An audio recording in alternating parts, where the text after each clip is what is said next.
You checked your phone 5 minutes ago. Nothing. You checked it again just now. Still nothing. The screen lights up, you swipe, you scroll, but the notification you're looking for isn't there. It's Friday night, or maybe just a Tuesday evening that feels too quiet, and the only sound in the room is the hum of the refrigerator. You feel that hollow ache in your chest, the one you try to drown out with noise or scrolling. It burns, doesn't it? But here is the jagged edge of the truth you're avoiding. You think you are losing friends? You think you are being left behind because you are flawed? But you aren't losing people because you're broken. You are losing them because you are waking up. Most people don't want you to wake up. They want you to stay asleep in the warm, crowded room of mediocrity. Think about the last conversation you had. Was it real? Or was it just two people taking turns, waiting to speak, trading complaints like currency? You stopped fitting into those boxes weeks ago. You just haven't admitted it yet. When you started building, reading, training, when you started demanding more, you became a mirror. And nobody likes looking into a mirror that shows them their own stagnation. They didn't drift away because they are busy. They drifted away because your discipline makes them feel lazy. This isn't a tragedy. It is a filtration system. There's a difference between being alone and being in solitude. One is a prison. The other is a laboratory. And Machiavelli wrote about this in the Shadows of Power, not at a dinner party. Real strategy is never designed in a crowd. It happens in the silence you are currently trying to escape. You are terrified of the silence because it forces you to hear your own thoughts without the buffer of other people's validation. You have spent years being useful to them, serving their entertainment, listening to their drama. You were the battery they drained to feel better about themselves. Now that you have unplugged, they are looking for a new power source. It stings to realize you were just convenient. But let's be honest. Was it friendship? Or was it just a mutual agreement to waste time together? You are standing at a threshold. You can go back, apologize, and shrink yourself until you fit in their pockets again. It's comfortable there. It's safe. Or you can stay here in the cold air and see what happens when you stop performing for an empty theater. The isolation you feel right now is the price of admission to a life they will only ever watch from a distance. But there is a danger in this phase that no one warns you about. A trap that catches almost everyone who tries to level up. If you don't know what it is, you will end up bitter instead of powerful. The silence is getting louder for a reason. Listen closely. You stare at the ceiling at 3 a.m.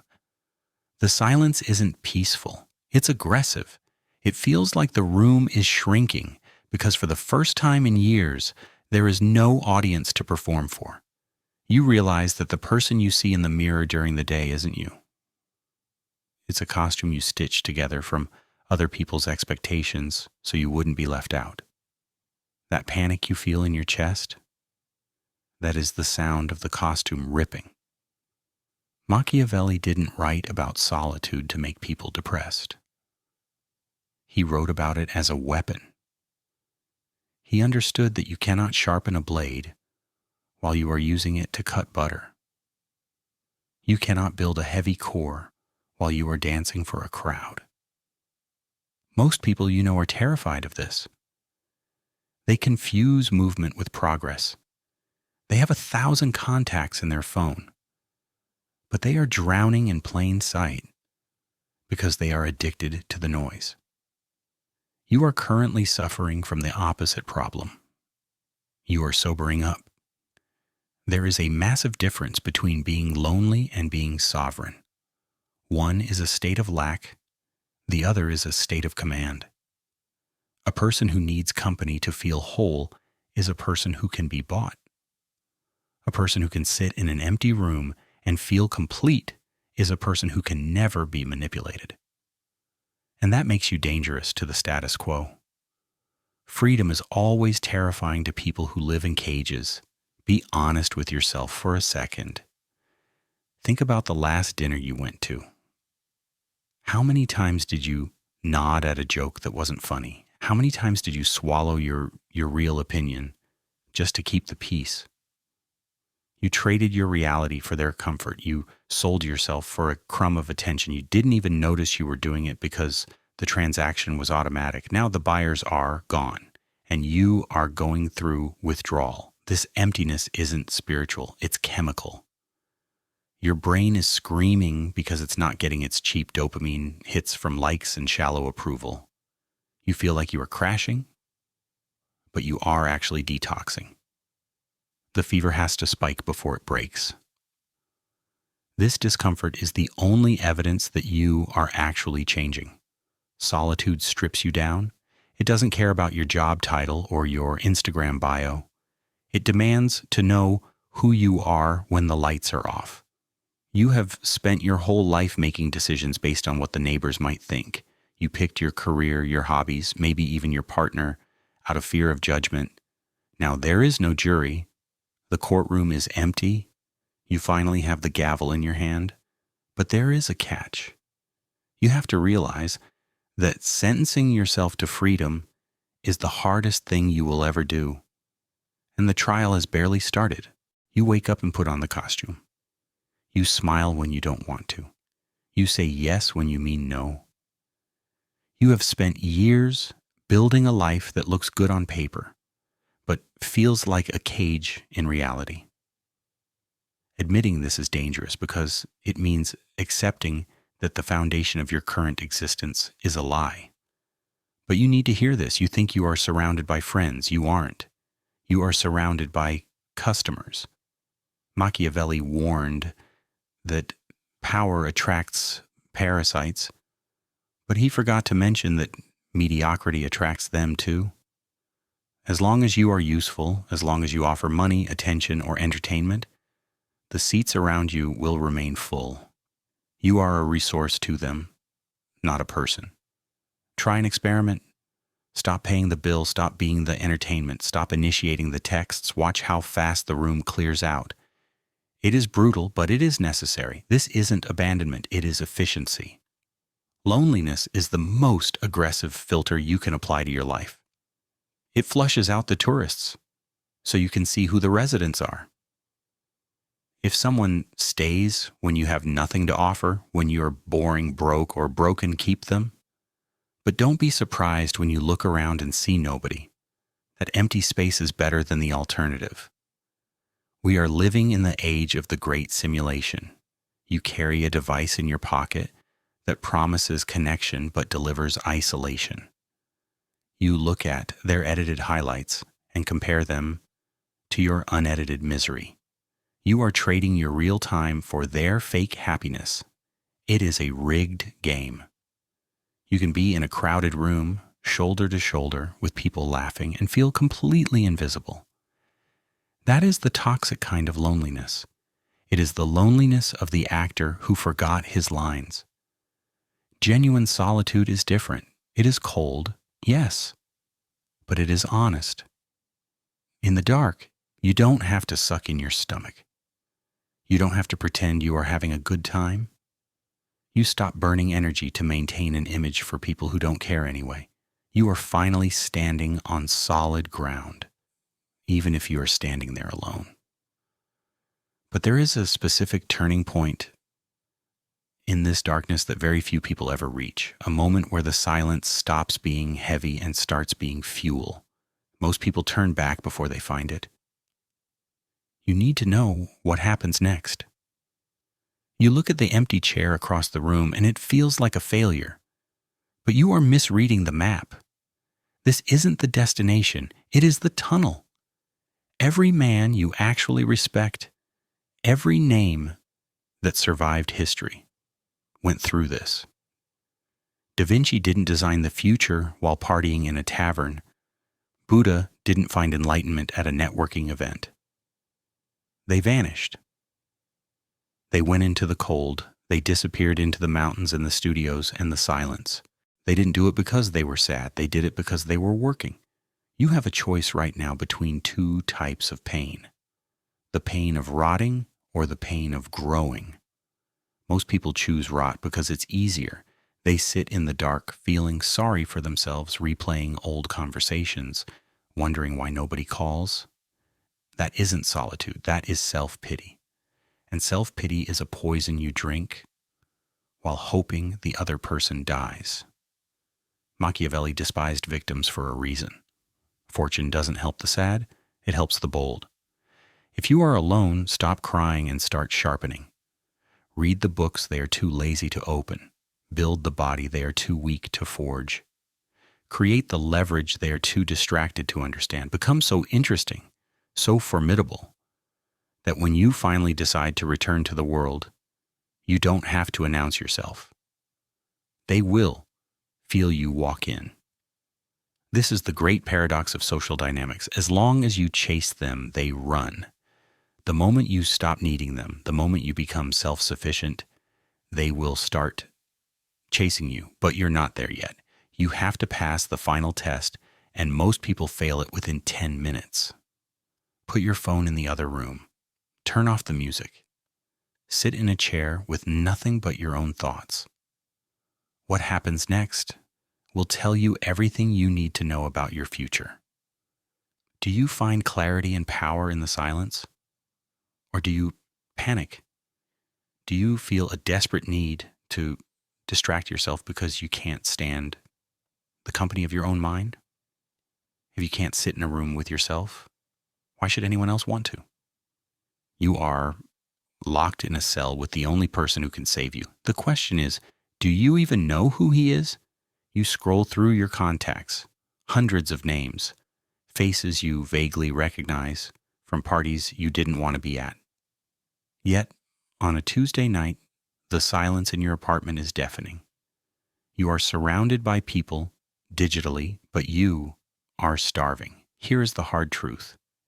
If you feel empty when you are alone, you will feel empty when you are with them. You are trying to use other people as a bandage for a wound that is inside you. It never works. If you cannot tolerate your own company for an hour, why do you expect anyone else to tolerate it for a lifetime? Machiavelli understood the mechanics of this. He knew that seeking love is a weak strategy because love is volatile.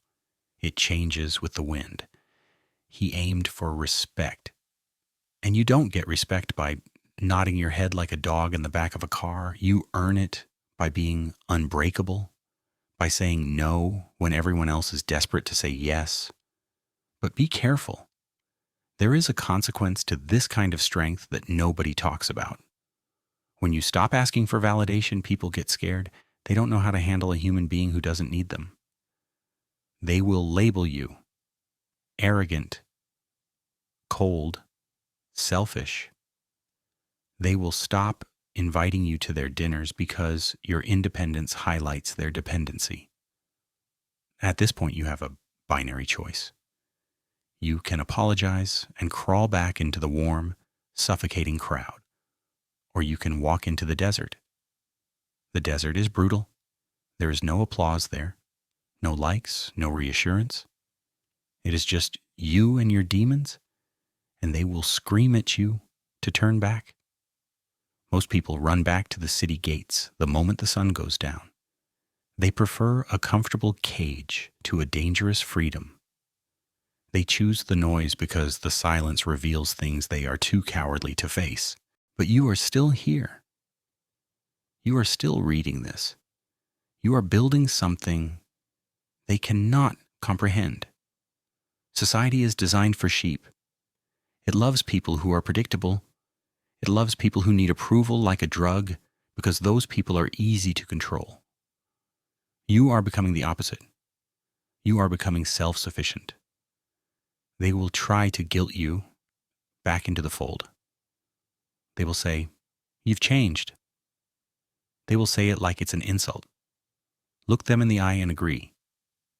Yes, you have changed. You stopped being a battery for their ego and started being a fortress for your own. You are becoming dangerous to the status quo. And the wildest part, you are just getting started. You walk into the room and the conversation dies.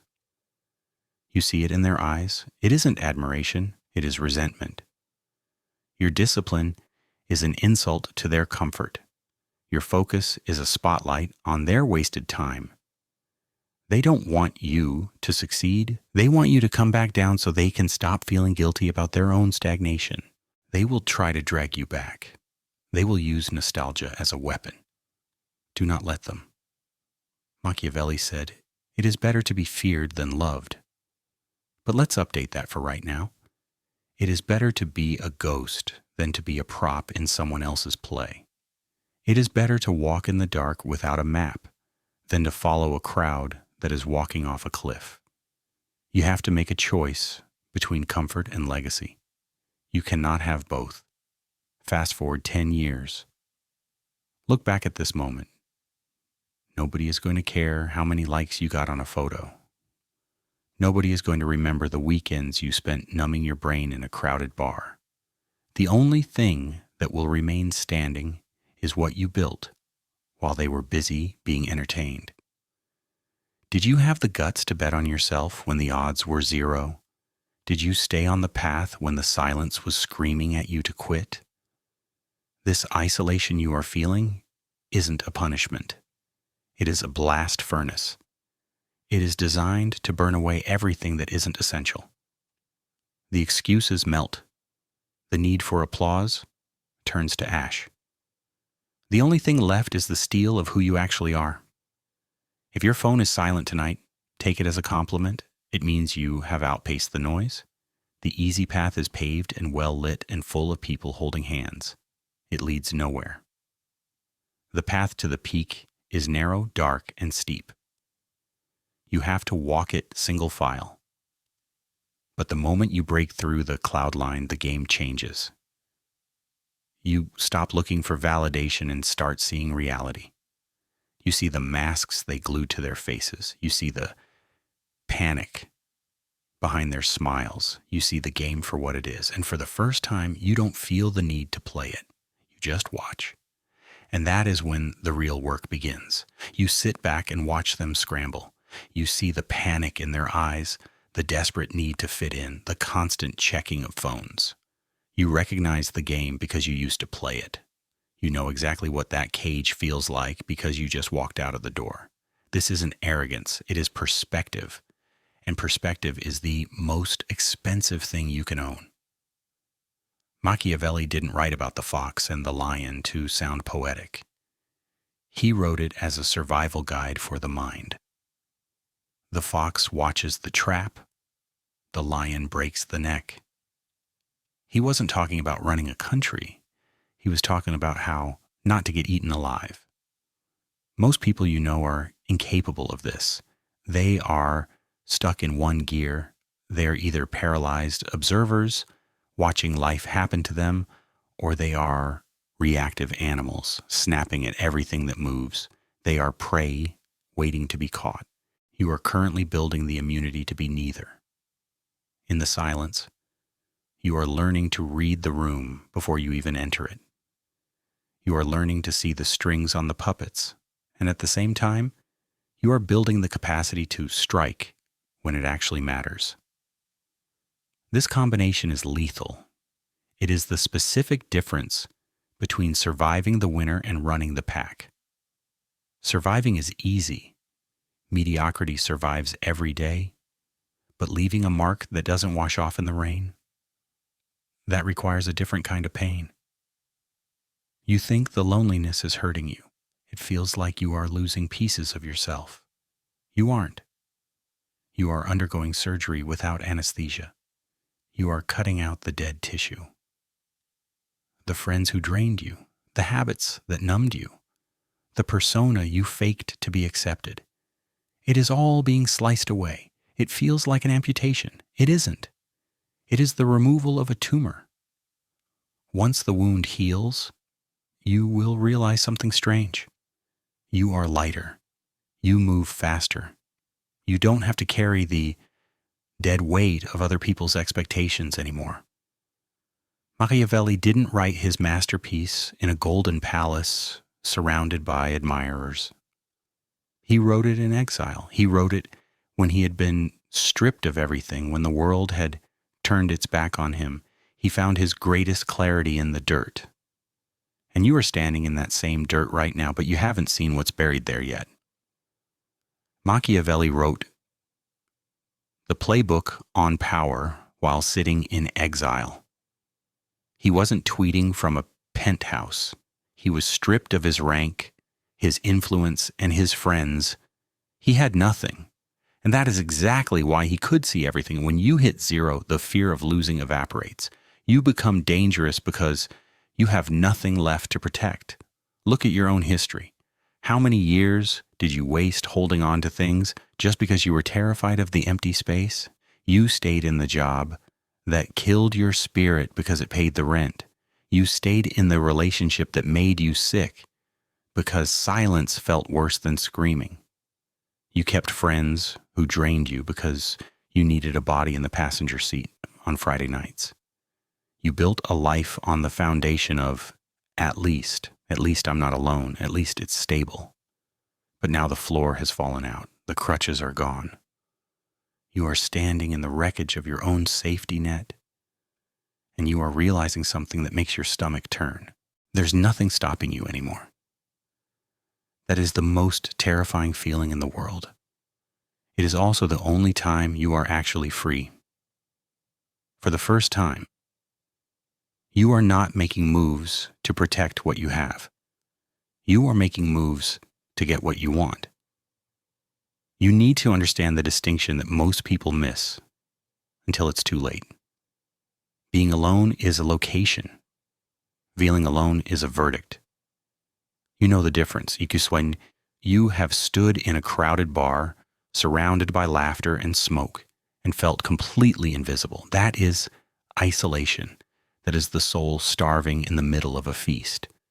But you have also had moments, maybe driving late at night, maybe early morning with coffee, where there was no one for miles and you felt completely whole. The variable isn't the crowd. The variable is you. If you despise the person in the mirror, no amount of noise will drown that out. If you respect the person in the mirror, the silence doesn't feel empty. It feels like peace. Machiavelli didn't write about feelings. He wrote about mechanics. But read between the lines. He tells you to trust no one but yourself. He tells you to build a fortress that doesn't rely on the loyalty of mercenaries. He was telling you to become self-reliant. This is what the darkness is teaching you right now. It is forging a confidence that cannot be given to you by a compliment.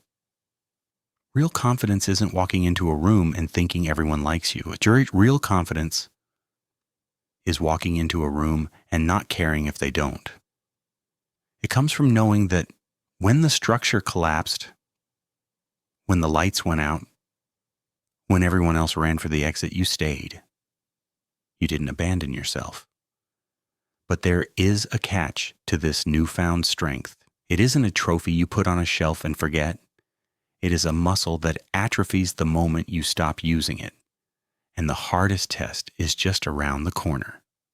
You stare at the wall instead of turning on the TV. You put the phone down instead of sending that text to the person who doesn't respect you. It feels small, it feels insignificant, but you are laying a brick. Confidence isn't a download, it is a callus. You only get it by rubbing against things that hurt.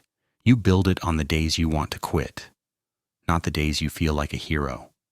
But be careful. There is a trapdoor in this room that no one warns you about. If you sit in the dark too long without a plan, the silence turns sour. It becomes bitterness. And bitterness is a seductive drug. It whispers that the world is broken, so you don't have to fix yourself. It tells you that everyone is fake, that everyone is a user, that you are the victim of a cruel game. That is the suicide of the soul. Loneliness is a binary state. It is either a laboratory where you invent a better version of yourself, or it is a morgue where you rot. Machiavelli knew that hatred is a fuel that burns the engine. You cannot build an empire on resentment. You need a different tool.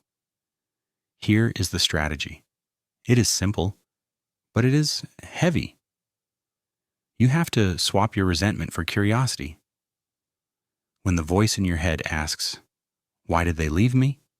you force it to ask, "Why did I let them in?" When you want to scream that everyone is selfish, you ask, "What was I looking for in them that I couldn't find in myself?" This hurts. It is easier to be angry than to be responsible. It wasn't your fault they left, but it is your responsibility if you stay broken. It wasn't your fault the world is unfair, but it is your responsibility to build a fortress that unfairness cannot penetrate. You are moving from the passenger seat to the steering wheel, but there is one final piece to this puzzle.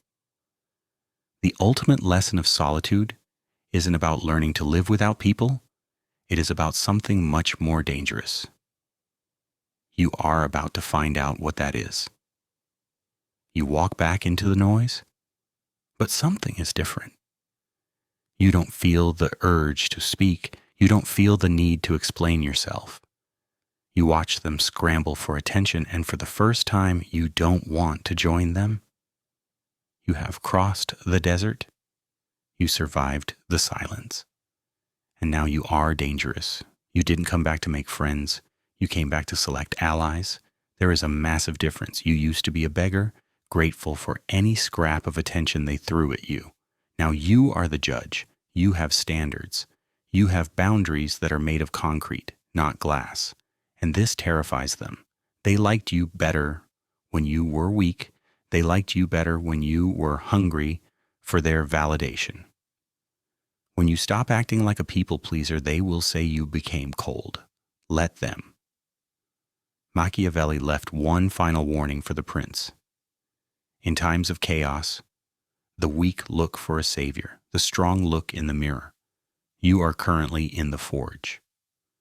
The heat is unbearable. The pressure is crushing. You can cry about it. You can wish for it to be over. Or you can realize that this is the only way a weapon is made. This isn't punishment. It is calibration. You are being tuned to a frequency that the crowd cannot hear. You are learning to hear your own voice without the static of their opinions. You are building an empire in the dark so that when you finally turn the lights on, the foundation is already unshakable. When this phase ends, and it will end, you won't be the same person who entered it. You will be sovereign. You will be the variable that changes the equation. The world won't change. The game remains the same, but you will no longer be a pawn on the board. You will be the hand that moves the pieces. This is the power that cannot be taken away because it was never given to you. You took it. Most people stopped reading minutes ago. They went back to the comfort of the noise. But you are still here. You are still listening. That means you are already walking the path. If you are one of the few who understands this, prove it. Don't say much. Silence is your ally now. Just leave 2 words in the comments. Necessary solitude. Let's see how many of us are really out there.